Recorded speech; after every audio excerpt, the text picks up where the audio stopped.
Hi, you guys. Okay, so just re-listened to the transmission from the Light Council on density.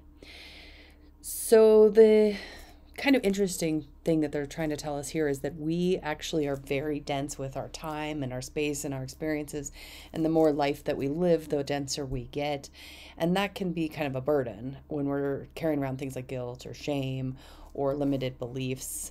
But they also talk to us about the fact that we enjoy the density of this experience and that we'll leave it and then come back to it and leave it and come back to it. Mostly what I think they're talking about incarnating, but they're offering an understanding that we can be both. We can be dense and on this planet Earth and be really like, this is very real.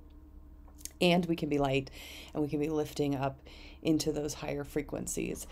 They actually suggest that one of the causes of our suffering is the resistance to this density that we actually really appreciate, the like push down the thickness of creating from this place that we're in. They do talk about, they have a couple metaphors. One of them is like a metaphor of going through mud, and like the longer you're walking through mud, the more mud accumulates, and it's really from the previous steps.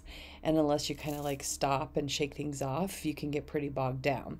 So there was an offering in the transmission to help kind of ease up, if you will, the density, to kind of provide some forgiveness to the density and to yourself about your experience of that density.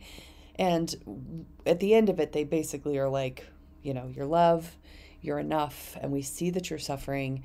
A lot of the suffering is because you're resisting your dense reality, of which you've chosen to be in and work with, and to kind of just change your relationship and perspective with that density.